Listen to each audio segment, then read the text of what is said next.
Mitos y realidades de la epilepsia. Nuestro especialista, el doctor Miguel Ángel Andrade, sí, neurocirujano, está con nosotros y nos va a platicar exactamente de este padecimiento. ¿Es que es padecimiento, enfermedad, padecimiento?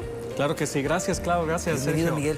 Miguel. La epilepsia, crisis convulsivas en lo general, es una condición neurológica, sí, es una enfermedad en la cual, como se ha mencionado, es una descarga normal eléctrica de alguna parte del cerebro o incluso de la parte de la corteza del cerebro en su totalidad. Y eso se puede manifestar de distintas maneras. ¿Por qué razón? Dependiendo en la zona donde se pueda dar esa sobreestimulación o esa descarga eléctrica anormal. Es decir, si está en la zona que se controla, por ejemplo, el lenguaje, puede ocasionarme que tenga alteraciones del lenguaje. Si está en la zona motora, puede ocasionarme alteraciones de tipo motor, que es como lo que entendemos más comúnmente como se está convulsionando a alguien, presentó una convulsión. sí. Convulsión y epilepsia no es lo mismo, van de la mano, pero no es lo mismo. Epilepsia, por supuesto, sí implica convulsiones o crisis epilépticas, que sería como el término mejor dicho.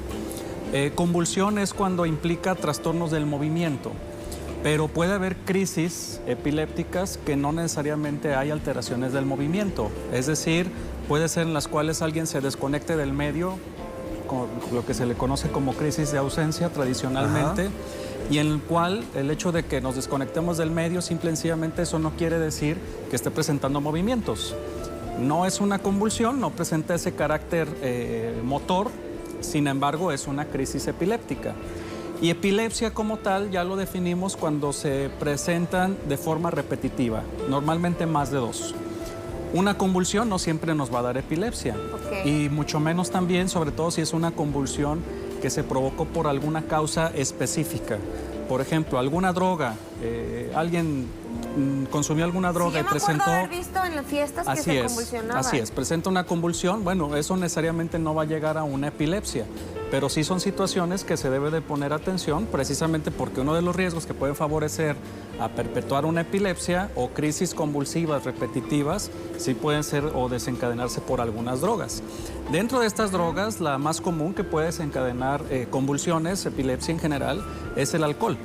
El alcohol en exceso o de forma repetitiva, y sobre todo cuando ya se asocia a alteraciones en la nutrición, que algunas personas prefieren tomar que comer, esto también puede condicionar crisis convulsivas. O no se diga, en una persona o paciente que ya padece convulsiones, que ya se identificó que padece epilepsia, y no se tomó sus medicamentos, y aparte se desveló, y aparte tomó alcohol, son de las situaciones que claramente van a desencadenar una recaída. También es una situación que es un tanto frecuente. Millones de personas padecen epilepsia en el mundo. Se estima que aproximadamente el 1% de la población mundial padece esta condición. Sin embargo, cuando esta condición se presenta es cuando puede alterar la cuestión productiva de la persona, sus actividades. Pero fuera de esto, es decir, si no hay convulsiones o si el paciente tiene un adecuado tratamiento, no va a afectar su vida diaria de forma cognitiva o de forma que pueda afectar sus relaciones con otras personas, etcétera. Son personas prácticamente normales y que pueden hacer su vida lo más normal posible. Ahora, hay de tipos de convulsiones, podemos decirlo, en un extremo benignos y en otro extremo un tanto más agresivos. Una persona que pudo haber presentado 1 o 2 convulsiones en su vida, o una persona que puede presentar 30 o 40 convulsiones en un día. Entonces, estas son situaciones que se deben de considerar. Es muy importante transmitirle a todos aquellos que nos ven en casa que si alguien presenta una convulsión y nunca había presentado alguna convulsión, lo que nosotros normalmente estamos acostumbrados a ver, el paciente pierde la conciencia, se cae, empieza a tener movimientos anormales, se puede girar la parte de la cabeza, empieza a salir un poco a salivar el paciente, o incluso puede llegar a haber relajación de esfínteres. Bueno, primero lo que tenemos que hacer en casa es guardar la calma, dejar que pase la convulsión. Normalmente la mayoría de las convulsiones duran entre 1 a 2 minutos. Tratar de que la persona no se golpee, el paciente no se golpee. porque esto se va a afectar normalmente la conciencia y puede generar alguna caída. Y luego el golpe puede ser otra situación secundaria. Entonces, tratar de no golpear y, por supuesto, también evitar a toda costa meter objetos en la parte de la boca, ni mucho menos meter nuestros dedos o nuestra mano en la parte de la boca para evitar que el paciente o la persona que convulsiona se pueda morder, porque eso puede ser contraproducente. El paciente va a terminar afectado con mordeduras en su lengua, etcétera, pero aparte vamos a terminar lesionados nosotros, que una mordida también de un a humano puede ser algo delicado también, porque se tiene que tener un cuidado específico por las bacterias que normalmente están en la cavidad oral. Entonces, evitar esto a toda costa. Por supuesto, llamar a urgencias médicas, ¿de acuerdo? Al 911, sobre todo si estas convulsiones perpetúan o si una persona no se conocía con convulsiones. Y bueno, ya cuando nosotros determinamos esto, si fue una crisis convulsiva de inicio, tendremos que hacer un estudio de neuroimagen, que sería como lo más importante, porque tenemos que descartar incluso que no sea algún tumor, algún sangrado o alguna situación que incluso se tenga que operar de urgencia. Si es una persona que ya ha padecido convulsiones anteriormente o que ya se conoce con epilepsia, ya está con un tratamiento, pues es muy importante tener el apego a este tratamiento. Hay diversos medicamentos en los cuales se disponen hoy en día, primera, segunda, tercera generación, en relación a la historia de cómo se han dado la evolución de estos medicamentos y que son muy efectivos. Si la persona o el paciente que padece esta condición se toma sus medicamentos, la mayoría de las ocasiones se controla y no hay ningún inconveniente. El problema es cuando deja de tomar sus medicamentos, que puede tener una recaída también. Bien, empiezan a llegar ya las llamadas del público y te dice por acá Erika Rendón. Mi hijo tenía 14 años cuando le dieron 7 convulsiones. Está en tratamiento. Hace 2 años que no le dan. ¿Puede volver? Esperemos que no, porque algunas condiciones, subtipos de epilepsia, ahí se pueden clasificar de distintas maneras. Incluso hay una clasificación reciente de este año, en la cual hay una clasificación del 81, del 89, del 2017 y se acaba de actualizar en este año.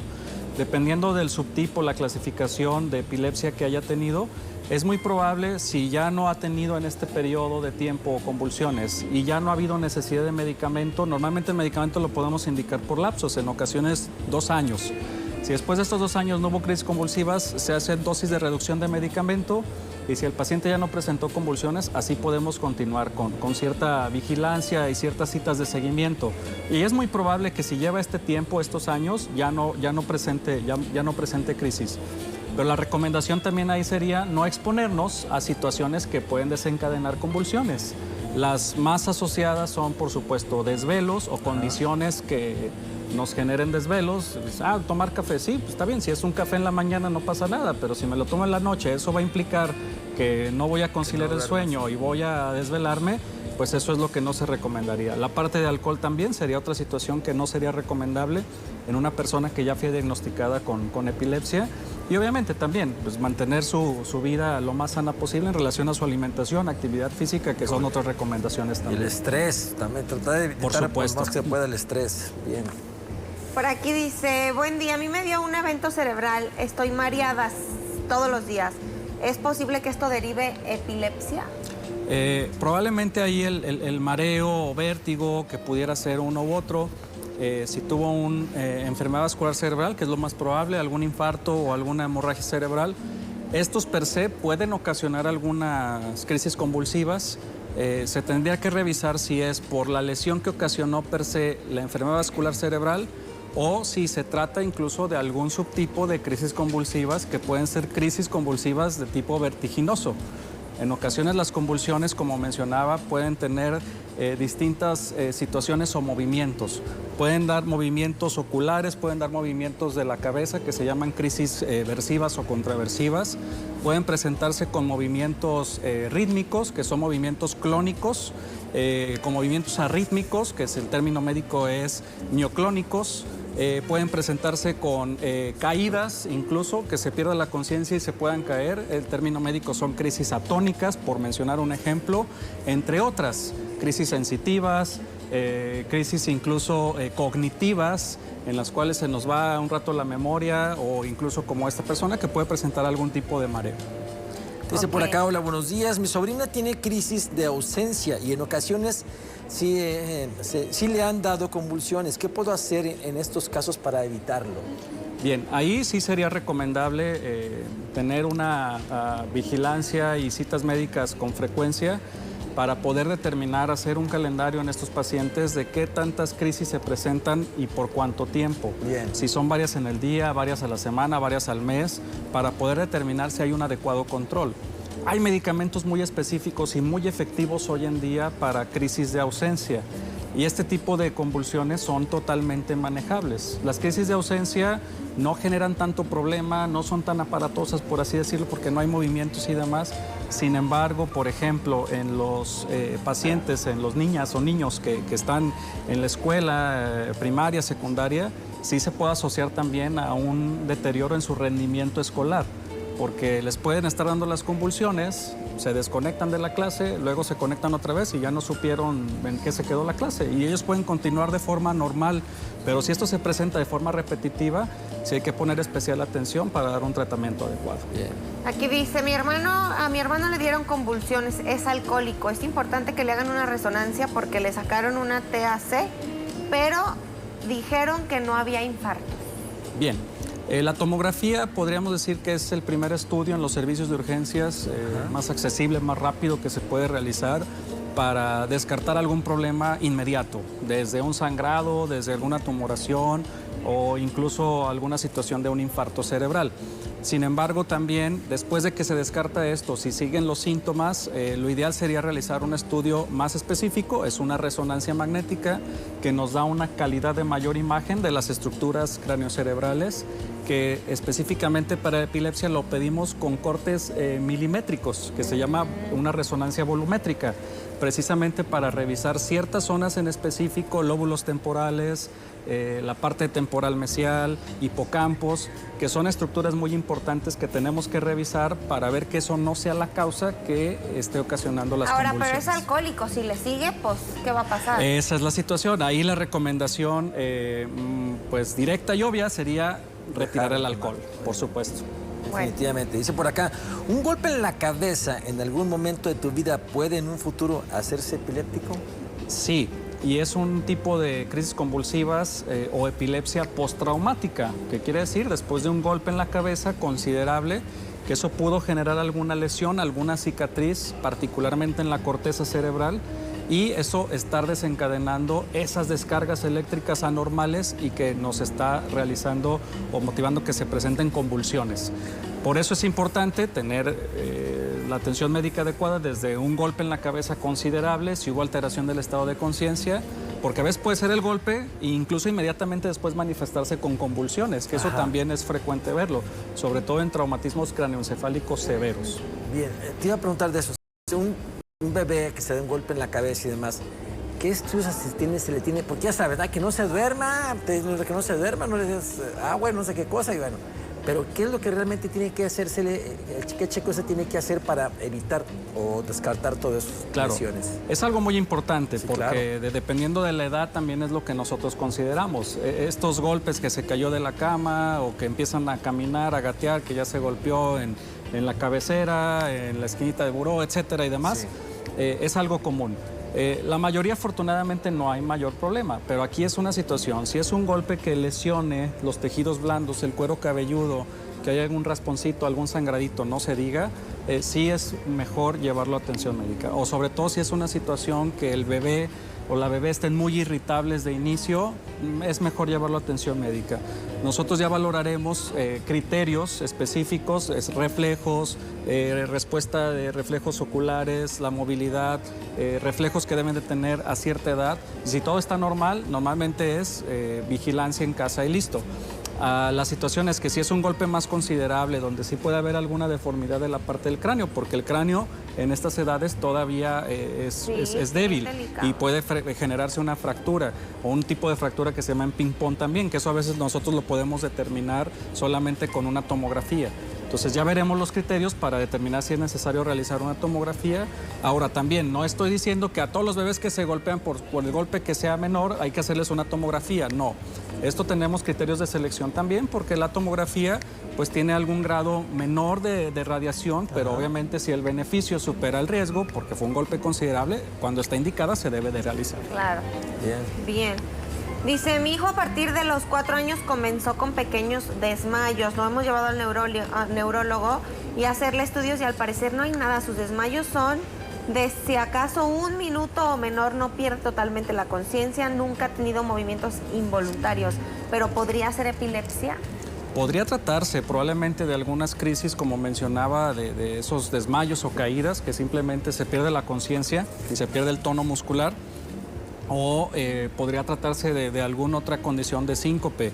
Ahí se tiene que hacer una evaluación integral porque se debe descartar, uno, lo neurológico, que no sea un tipo de epilepsia, crisis atónicas, así se llama cuando los pacientes se desconectan y se caen o se desmayan, o también descartar que no sea algo cardiológico, en los cuales la frecuencia del corazón se ve afectada de alguna manera, o arritmia o alguna disautonomía, y eso también pueda condicionar desmayos. Entonces sí es importante hacer una revisión porque claramente no es algo normal, claro, y que se debe de acudir a atención médica.